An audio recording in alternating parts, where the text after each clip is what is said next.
The Mole TB800 started as a prototype by KFM, a Swiss-based firm, in 1980. The vehicle was called the TB600 Desert Lion. With the company running into financial issues, the project that was then adopted by the Belgian Railway Equipment Company, which also ran into issues which led them to work alongside of Mole to complete this vehicle. The 61-ton behemoth was able to pull payloads doubling its weight with a V12 engine that put out 816 horsepower. In the game, the Sleiter SK816 Elephant earns its name because it's most likely one of the largest vehicles in the game currently, and it handles most things you throw its way. From my time on the public test server and live server, I can confirm that it's one of the more formidable, large, heavy trucks that we currently have. As usual, you know the drill, downsides first, and then we get over to the good news. So let's check this one out, shall we? Being a large truck is a great thing in the game of SnowRunner, especially Season 15. Of that, I just cannot deny. But the truck is massive and it is very, very wide. While that's admirable, the Elephant might have issues getting into different positions that smaller trucks can do with ease. This also limits handy shortcuts that can probably save some time as well. Everyone has aspirations to haul huge, heavy loads of cargo with either an 8-slot trailer or the new 6-slot high saddle trailer with the Sleiter. Well, something I need to highlight here is the SK816 is rather aft heavy. Why is this a bad thing? Well, throwing heaps of cargo down on its aft axles can induce some type of steering issues. Normally, if you don't have pressure down on your turning axles, your turning radius diminishes, and this seems to be present and more noticeable with increasing weight. In most cases, it might not be a thing, but it will not handle like that of a Kolob. Not too much of a downside here considering there are multiple heavy trucks without chain tire options, yet I do feel that for some players like myself, this would have been nice to have, especially with Season 15 having a lot of highways that are covered with ice. As we will learn later, the Sleiter is going to do some great things for you, of that I have no doubt. But its chin is something that stands out when you just look at the vehicle, and it will take damage depending on speed and terrain. Season 15 is known for just straight up crippling trucks, and even though its engine is moderately tanky, this is something of minor concern to be aware of. Later on in the upsides, we'll understand how this crane is a huge upside in this review, and it's going to wow you. But the position of this add-on can get in the way of attaching special mission trailers and other things by its rear-facing orientation.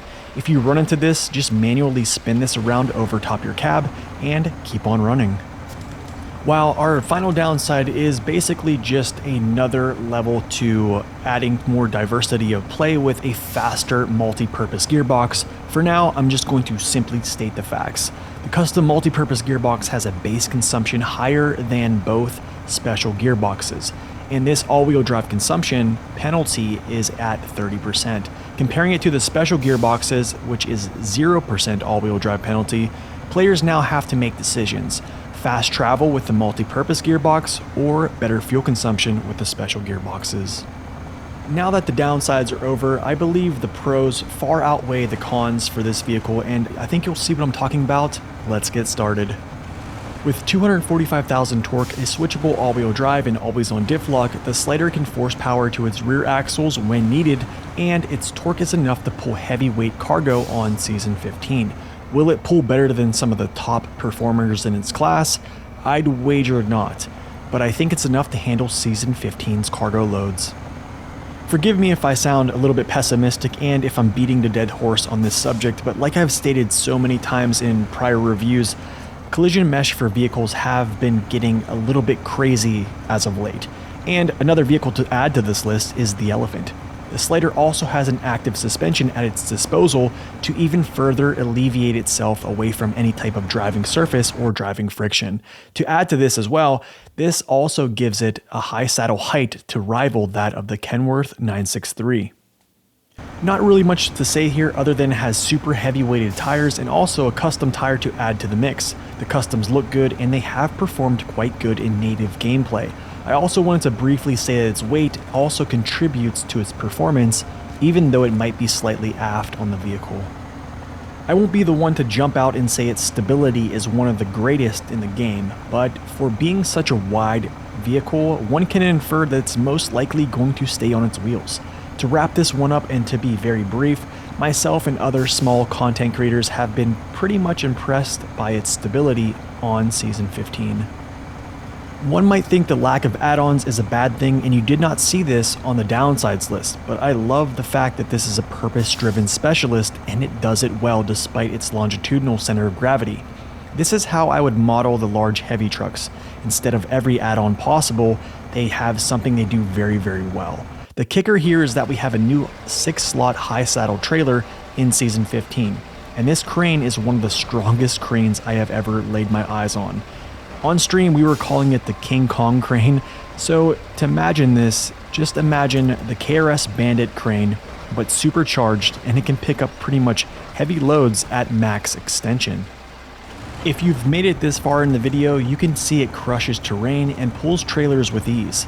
There's not too much to say to supplement what you've already witnessed or have experienced in-game yourself. I will say that in-game, that this vehicle does make things a lot easier with how well it can just move through terrain and stay on its wheels as well. Lastly, with a large fuel tank, roof rack, and respectable consumption for how large it is, the Sleiter can also cover distance without worry. So in conclusion, the Sleiter breaks into the universe of SnowRunner as one of the more viable saddle haulers from the high saddle position. And I think that's very much evident just from what we've shown on this review. Very high saddle height, big tires, big engine, massive vehicle. It can go through terrain, its collision mesh is great, and also has a crazy strong crane. So I think it makes it one of the better saddle haulers in the game. The sheer size of the truck is great for demolishing the wilds of the game, but downside number one could cause issues. Those occurrences, I believe, are dependent on the region at hand. To make this one rather brief, while I get more excited about smaller 6x6s being added to the game, the Sleiter is rather interesting as a semi-specialist rather than a do-it-all truck. When a large truck comes out like this, I usually always ask myself, do we actually need a behemoth of a truck like this? Well, in my opinion, not really, but with the new trailers added and the nature of Season 15, I think folks will really appreciate it and how well it performs in the areas that we've covered here. As mentioned before, I like the direction that Sabre went here with making it a specialist for high saddle instead of a plethora of add-ons like most heavy trucks as of late. Its saddle height is among the best, it's stable, and it's powerful enough to move reasonable amounts of cargo. Its turning radius can be a huge nuisance, but I think most players can navigate that issue with readjustments.